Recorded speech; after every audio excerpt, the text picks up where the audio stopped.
HDFS. HDFS hace parte del ecosistema de Hadoop y es el componente fundamental que nos permite almacenar masivamente los datos en un clúster de Hadoop para procesar analítica de Big Data. HDFS entonces representa en el ciclo de vida el almacenamiento.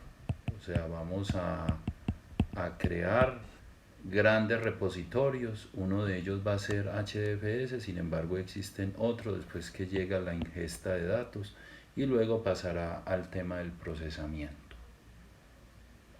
¿De dónde surge HDFS? HDFS tomó como base el trabajo de Google, del sistema de archivos de Google File System. Es un trabajo que liberó Google y que inspiró a los desarrolladores de HDFS a implementar una versión libre bajo la licencia Apache y que permite construir sistemas de archivos distribuidos a gran escala.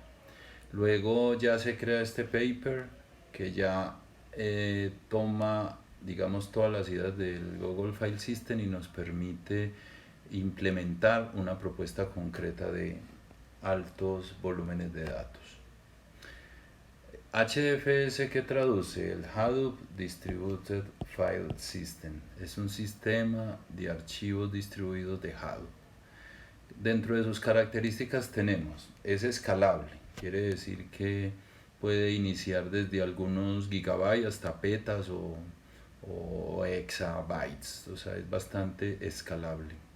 Tiene un sistema de alta tolerancia a fallos, de replicaciones entre nodos, o sea, replica sin necesidad de recurrir a esquemas de redundancia en hardware como lo es RAID, que son para esquemas de redundancia en discos. La unidad mínima de almacenamiento es 64, aunque lo más común es que almacene los archivos por bloques de 128 megas. Sin embargo, este parámetro es pues también configurable. ¿Qué características tiene? Es un sistema de archivo distribuido. Por el distribuido entendemos que son muchos los nodos que pueden almacenar los datos de un mismo archivo y tenemos un archivo que ocupa mucho espacio y necesita estar almacenado en varios nodos. El HDFS nos permite correrlo. Corre sobre lo que se conoce como hardware commodity. ¿Qué quiere decir eso? Que yo los nodos, si esto es un nodo en un clúster de Hadoop, ¿sí? Si esto es un nodo, cada uno de estos nodos tiene un almacenamiento, un storage. Todos estos almacenamientos se juntan para conformar un sistema de archivos distribuidos. Entonces, entre estos tres nodos, entre estos tres discos conforman eso y se llama hardware commodity al hecho de tener muchos servidores altamente replicados. Tolerable a fallos, es decir, un archivo que está dividido en bloques, ese bloque está dividido, está replicado en otros dos nodos más. Es decir, vamos a tener poca probabilidad de que nuestros datos desaparezcan. Tiene un alto desempeño, puesto que, digamos, permite lecturas simultáneas desde muchos puntos al tener la alta replicación, permite almacenar grandes volúmenes de datos. No es compatible con POSIX. POSIX es un sistema de archivos estándar que tiene muchas primitivas para garantizar concurrencia, control de acceso. Digamos que esto no cumple enteramente con ese estándar. Falla, asume que muchos de estos nodos van a desaparecer, entonces él tiene por los mecanismos de redundancia cómo recuperarse y pues escala en clúster a cientos o miles de nodos para almacenar y procesar. HDFS está implementado en Java como lenguaje de desarrollo. A nivel de arquitectura, en HDFS tenemos dos tipos de elementos. Tenemos lo que conoce como el data node, este señor, este data node. El data node es el que gestiona los metadatos del sistema. ¿Qué son los metadatos? El nombre del archivo, la estructura de directorios, en dónde están replicados los archivos, y tiene data node, que es realmente donde almacena los datos.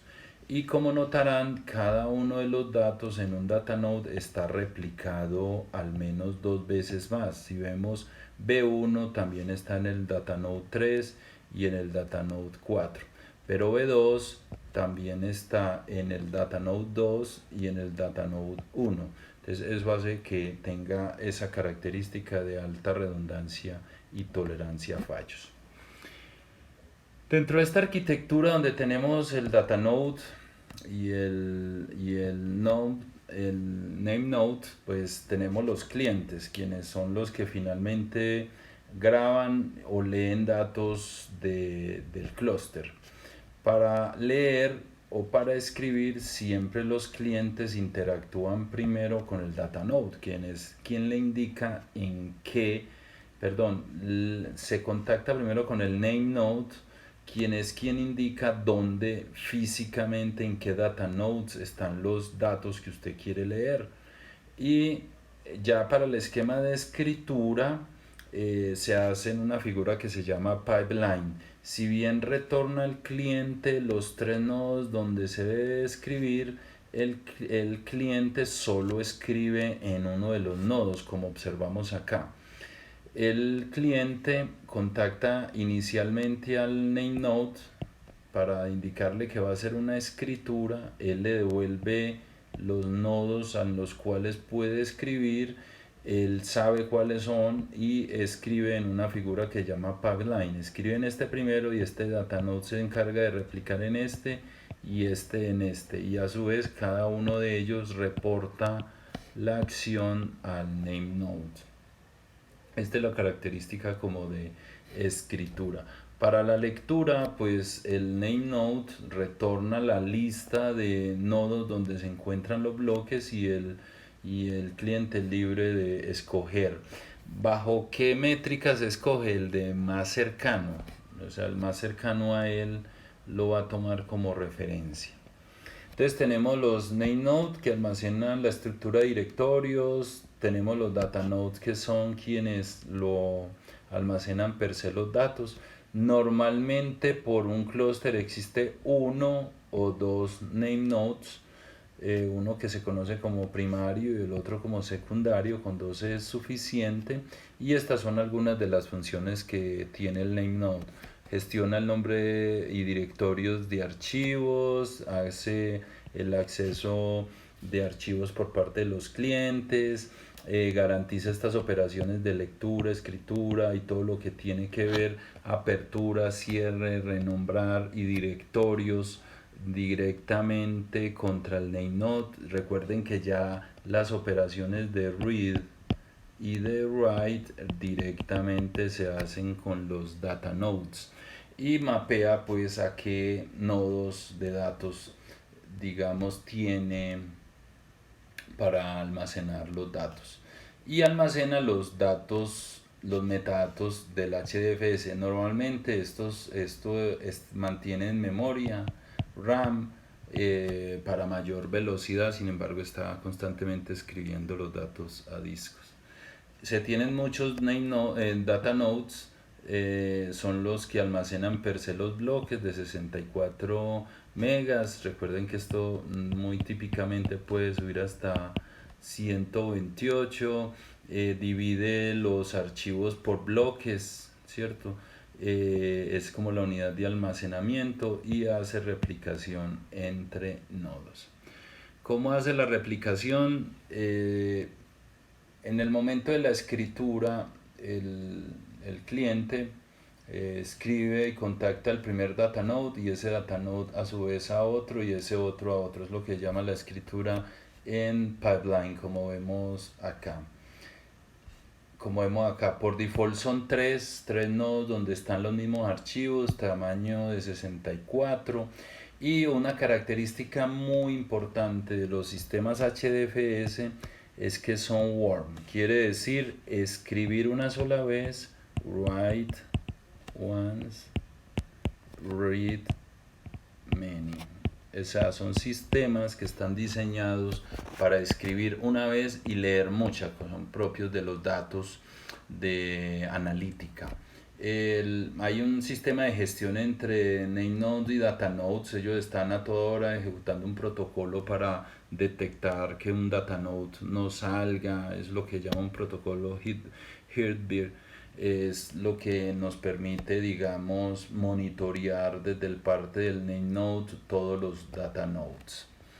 Bueno, este es el esquema de replicación. Recuerden que todo bloque debe estar replicado en al menos dos nodos más. Tenemos el bloque 1, está en este datanode, el bloque 2, y dónde estará el otro de tamaño 1.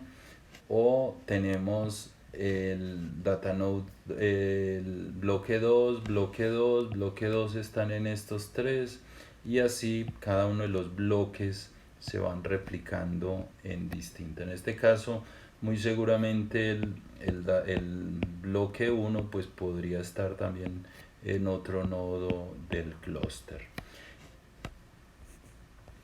¿Dónde se ubican esas réplicas?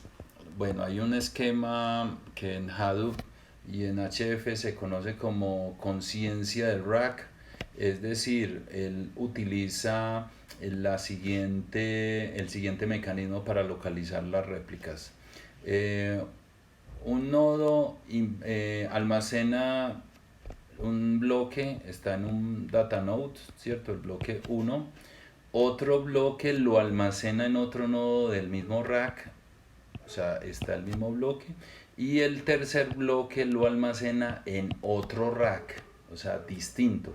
¿Por qué? Porque también hay probabilidad de que se dañe un rack completo. O sea, si aquí tengo el nodo 1, el nodo 2, nodo N, y yo tengo varios racks de nodos, ¿cierto? Este es el nodo 20, el nodo 21, etcétera. Puede ser que se vaya la energía de un nodo, de un rack completo. Entonces es muy arriesgado poner las tres copias dentro del mismo rack. Por ello se opta a que haya otro rack siempre donde se pueda replicar los datos también, además de que sea.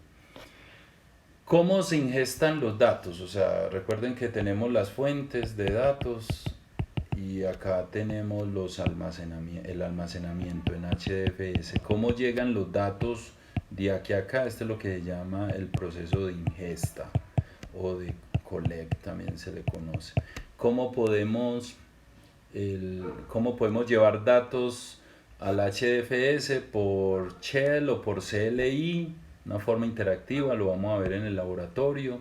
Si tengo una base de datos relacional, puedo también copiar los datos a través de este protocolo Scoop, o si son fuentes en streaming del tipo Kafka, puedo tener estos tipos de mecanismos para enviar datos a HDFS.